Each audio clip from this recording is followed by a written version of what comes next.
Welcome to our informational web series covering all things social media and internet safety. Safe City Mississauga is a crime prevention organization established in 1992 to help reduce criminal opportunity and criminal victimization in Mississauga. Under our Cyber Ambassadors program, we work with youth and community partners to develop and implement strategies to prevent and eliminate cyber violence.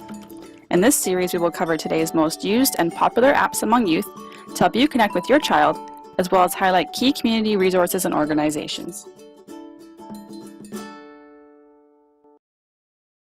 Let's talk a bit about Skype.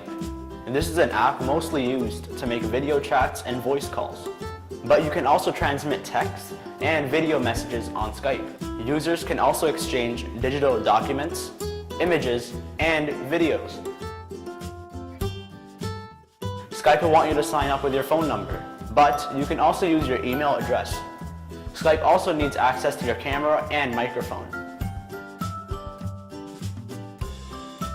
If you use your email as a sign-in, Skype will automatically access your email contacts and add them to your list. Skype will also ask for your phone's contact list to bring them on board as well. You can skip that action and manually add contacts yourself. To reach your list, click the contacts icon on the bottom of the screen. Search for new contacts by email, phone number, or name. When you find the person you want to connect with, click Send Contact Request. Calling or sending them a message works as well. You can also add people to your favorites list. These are the people you talk to most. You can also choose to view your contacts by who is currently online, so you aren't trying to call someone who isn't logged in. When you want to Skype call someone, pick them from your contacts list. The chat session, which opens up, shows you the previous chats you've had with them, as well as your call history. You can send a message, picture, video, connect them with other contacts, share your location, and send emojis. You can call people with voice alone, or with video included as well. The phone and video icons will be available for you to decide. You can also create group chats and conference calls with other Skype users. Create a new chat and add your desired contacts to the recipients list. But whether you're calling someone or they're calling you, either of you can refuse to answer. And there's an icon for that. Because Skype works through Wi-Fi, anyone with a Skype account can call another Skype account for free. Calling cell phones and landlines is possible, but they cost money. Access the call phones icon.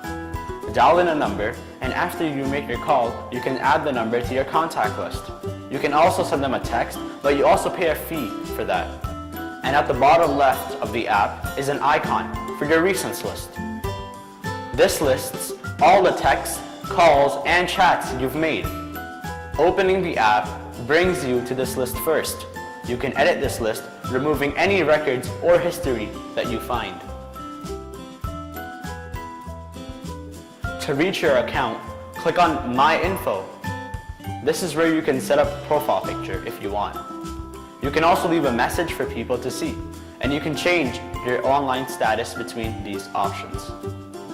Your account is also where you can find your settings. Use this to turn notifications on or off, or set your privacy settings. You can decide who can see your profile picture or who can even search for you on the app. You can also decide if contacts can add you right away or if you have to give permission first. Your account is also where you add money to pay for non-Skype calls and texts. You can see your usage history, account details, and more on your account. Remember, this is just an overview of the app. Make sure to do your own research to ensure you understand how it works.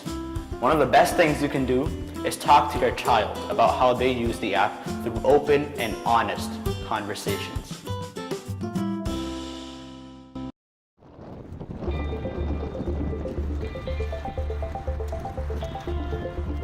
Hi, I'm Heather Cannon. I'm an officer with Peel Regional Police Crime Prevention Services.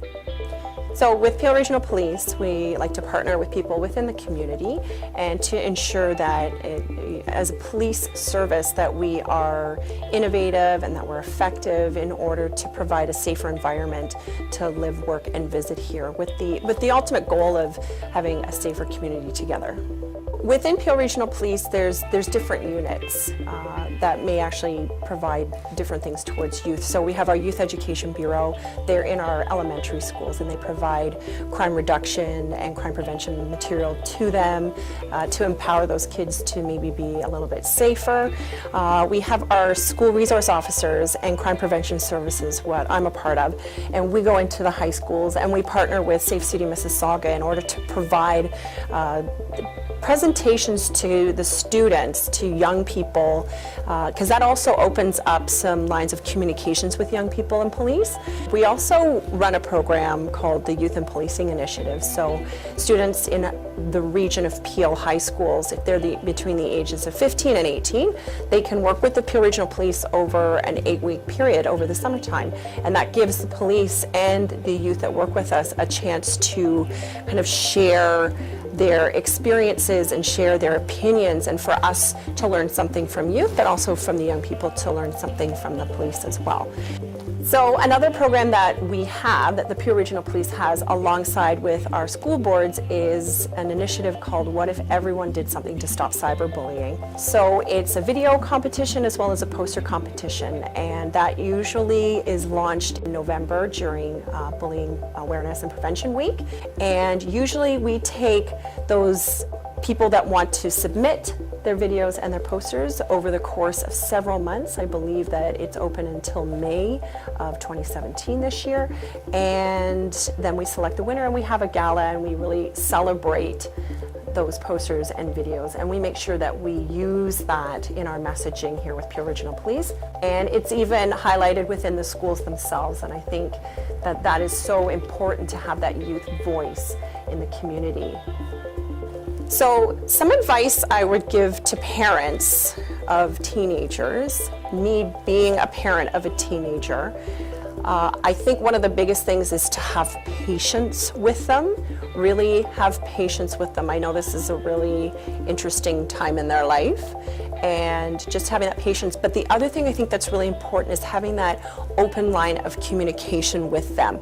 I think that just showing your interest is going to let them know, whether they tell you or not, that you know what, you care about me, and I'm probably going to come to you if you know what I'm doing. So if you know what I'm involved in and you keep asking me, that is a really extremely important component of parenting.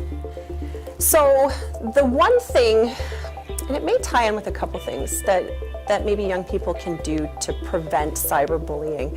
I think it almost has to start a little bit with, you know, just building on the kindness that you have for others, but as well supporting. I find the essence of supporting your peer groups and supporting people, not judging them first, but supporting them first, kind of figuring out, you know, what's going on with you in this situation. I think that that may be able to help you with your empathy and really realizing, I think in this fast day and age of social media and judging people right away with what you see, I think it's just taking a bit of time to kind of think about what is that person going through? How can I support them? Because if you support that person, maybe you're the only person, and maybe they just need that one person to make them get through the day, get into the next day, and feel like, you know, they can do this. They can get through those teenage years. And I know it can be rough. I think we've all been teenagers, but it's understanding in that moment, if you support that one person, how much that might mean to them. As far as accessibility to the police, we have our unit, Crime Prevention Services, as well as a lot of the other specialized bureaus are located out of 180 Dairy Road East in Mississauga. We have several other police stations here in the region of Peel, and if you go to the Peel Police website, you can find the one that is closest to you. So if you wanted to reach the Peel Regional Police, you can dial 911 in an emergency. If it's a non-emergency, you can dial 905-453-3311. And if you were wanting to check us out on social media, we're on Twitter, Facebook, YouTube, and Periscope, or you can go to our website at www.peelpolice.ca.